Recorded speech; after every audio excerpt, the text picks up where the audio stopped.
We're almost there. Comment down below who you think is the funniest in our family.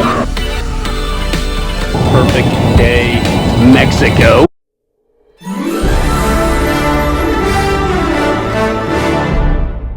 Yo, it's day 5 and we are in, where are we? Costa Maya. Costa Maya, Mexico. And what are we doing?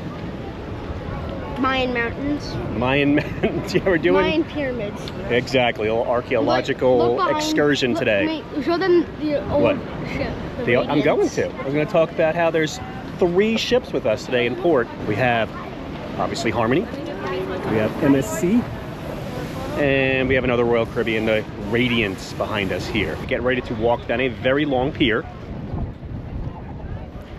Ships have been known to skip this port when it's too windy because they just can't tie up to the dock. So it's a risk at Costa Maya with that weather. You might just bypass that port and have a sea day, or quickly head off to a different port that day if it's too windy. But most of the time, they're able to get here relatively easy, port up, and you get to your excursion. Typical melee of people when you get to the port area if you have an excursion, so multiple zones, multiple excursions. Always looks like chaos when you get here because there's just a lot going on. A lot of people shuffling around because everything leaves relatively around the same time in the morning. So all you gotta do is look at your excursion ticket. It'll tell you your zone number. Just head to your zone number and you'll find your people there. This will be the home, the future home of Perfect Day Mexico. So Royal Caribbean has purchased a lot of this land, a lot of the area here, and they're going to build a resort area, day resort area, very similar to Coco Cay. So this will be Perfect Day Mexico. Really excited to see that.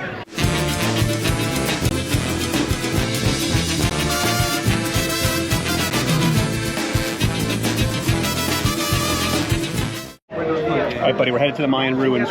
What are you most excited about seeing with Mayan ruins? The pyramids. The pyramids? So it's about an hour bus ride to the ruins. But on the good news, it's a comfortable bus. So the seats are big. There is a bathroom in the back because you should be hydrated, and you know what happens when you hydrate before and after walking around Mayan ruins. Also expected to be hot, to be sunny, to be buggy, lots of insects flying around. So prepare accordingly with sunscreen, bug spray, and anything else like extra t-shirt or you want to bring with you, as well as wear comfortable laced up shoes. There's going to be a good degree of walking on uneven surfaces, up and down stairs, things like that. You want to be as comfortable as possible because after all, you are on vacation for all of this. 1 hour later. 1 hour bus ride's over. We made it to the parking lot. It's pretty hectic. There's probably about 24 buses here, many cabs, many different groups. So you'll notice it's kind of organized chaos. We're going to organize into our tour group, and head on in. So if you want to film inside the park, you have to get a permit for your camera. It's $4 American for that. And then you're able to bring your video camera in and do some videography on the site. Photographs are free, cell phones are free. As long as you're taking pictures, if you're taking videos, you do have to pay the $4 fee for any videography. But is it worth it, bud? Yeah. Totally worth it.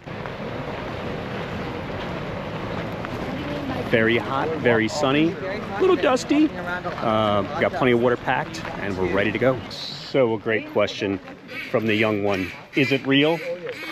Yes. It's very real. It's not put together for tourists. This was made a long time ago.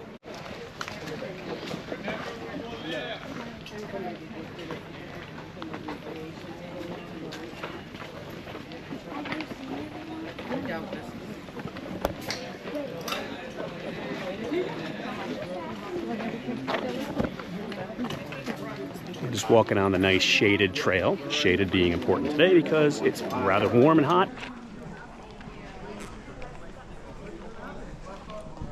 Nice shady spot right now. He's giving us a little cultural history of the site, talking about some of the formation of the city and what they know versus what archaeologists don't know about the site. So there's still a lot to discover here, which is really one of the more fascinating things about it. It's, in terms of archaeology, relatively young. We don't know too much about it, human culture, and we're finding out more as years go on. I suppose just a quick note is, like I said earlier, uneven terrain. Comfortable shoes. It goes without saying when you're in one of these archaeological sites that you really want to be respectful of the surroundings. There's a lot of signs everywhere kind of directing you where to walk, where not to walk. That's really for your own safety, as well as just what is considered correct and incorrect as far as behavior. So, you know, obviously things like you don't want to climb on the monuments because it's a sacred monument. We're walking through a little plaza area right now, which would be the elite's neighborhood, let's call it. So if you're wealthy enough, or if you were in a position of power, you're able to live in this area. So you have to use your imagination a little bit when you come here and envision what this must have looked like thousands of years ago, well, thousands of years ago, before it was abandoned in about 900 AD. But you can picture in your head with the vast size of the stone and the complex that this was a hub of activity back in the day. Of course, the trees in the jungle have grown back over a significant amount of time, but prior to that, this was all open, and there would be hundreds, if not thousands of people here for festivals, for occasions, every day, in front of the wealthy and influential members of the society. All right, bud, let's climb. Okay, don't do it. I got the camera going. You just climb, okay?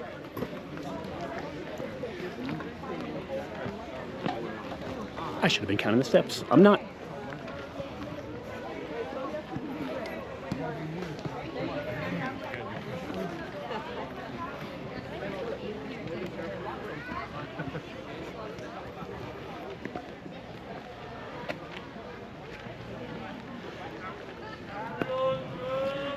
Okay, that was cool because at the very top, you come to this.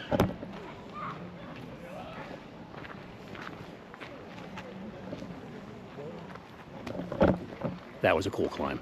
Yes, I climbed so many ancient steps. They were tall, like to my knee tall. Sorry, I was a little out of breath. 1,000 something years old. Everything here is at least close to 100 years old. Guys, this is a 1,025-year-old collecting water thing that when it rains, it falls down there, and you can either get a bucket and scoop the water up. It's like an old-fashioned well. Yeah. So I just went down 1,025 years old steps. Yes. And I got to touch the wall. Correction from earlier, it's 94 degrees out right here. A really cool archaeological site because you can get a grasp for how massive this complex is with the temples in this area.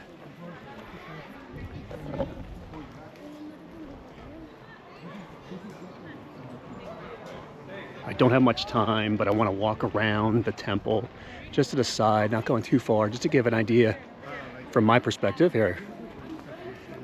Cameras not do it justice, but this is huge. And you look at the precision of the rocks and the placement. I mean, this was a huge undertaking when they built these over 1,000 years ago. You know, years of erosion and such has exposed different layers of the pyramid.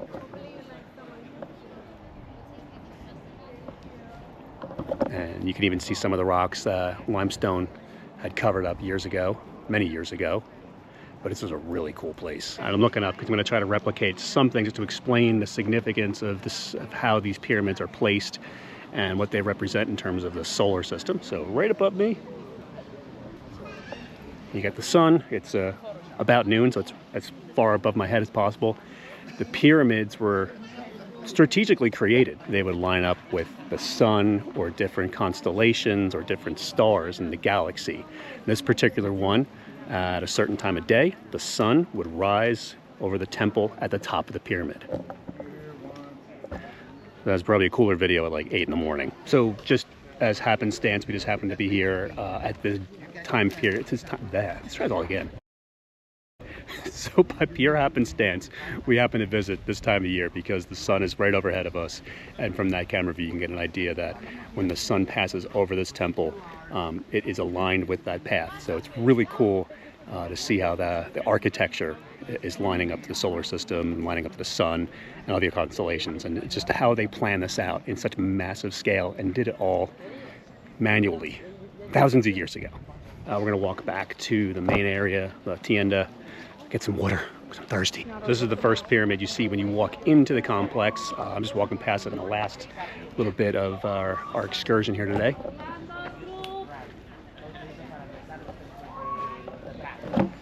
You get a quick video of the placard that tells about the history.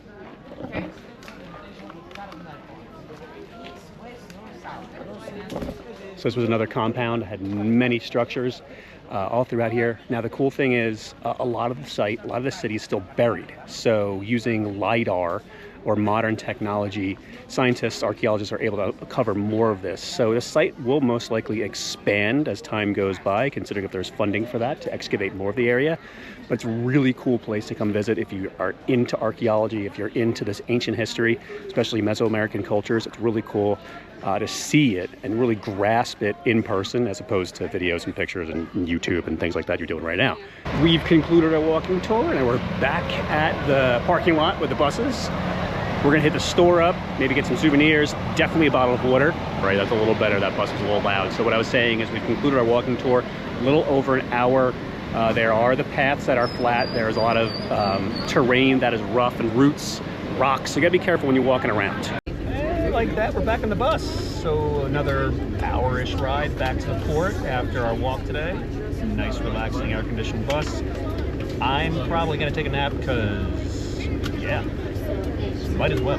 1 hour later. We made it back. We just got dropped off by the bus. We get to walk around the port area. Why is it so dark? There we go, that's better. Now I can see myself. We're back at the port area. Got dropped off by the bus. So there's a nice little nap there with the bus. Recharge batteries. We can walk to the port here and then back to the ship. And we'll buy a t-shirt or some little souvenir or something. But just a note, if you don't do an excursion, there is a little spot for you here, a little pool. And there's another pool around the corner, and we walk through there. Got to walk through some stores and restaurants and shops. I'm actually going to try to find a cold smoothie. Like I was saying, if you don't go on an excursion, there is things to do here at the port. We have dolphin swim.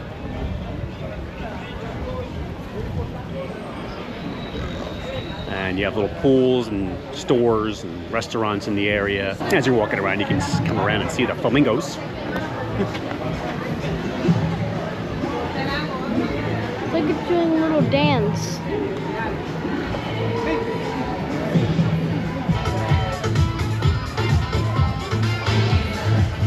So again, plenty to do if you don't leave the port area and do an excursion. You can find something to do here for the day. Have lunch, do some shopping, go in the pool, maybe take a dolphin swim, whatever.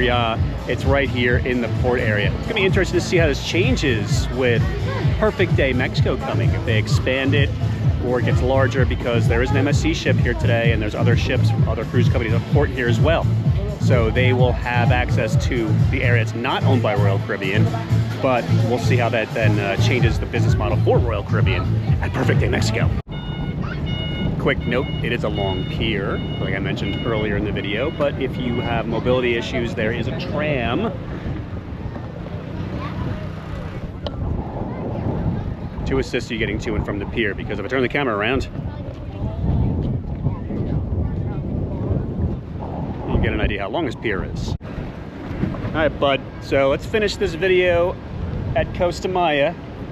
Did we have fun? Yes. Did we walk a lot? Yes. Was it hot? Yes. But was all the archaeology really cool to see? Yes. Would you recommend this for kids and parents and everyone alike that's interested in archaeology? Yes. But if you're interested in archaeology and you're 3 years old or adults and you're in a stroller, I don't recommend it. Good point. Not for young kids. But we had a great time. We're gonna wrap this up. If you want to, hit that subscribe button and we'll see you next time aboard the Royal Caribbean. Piggies!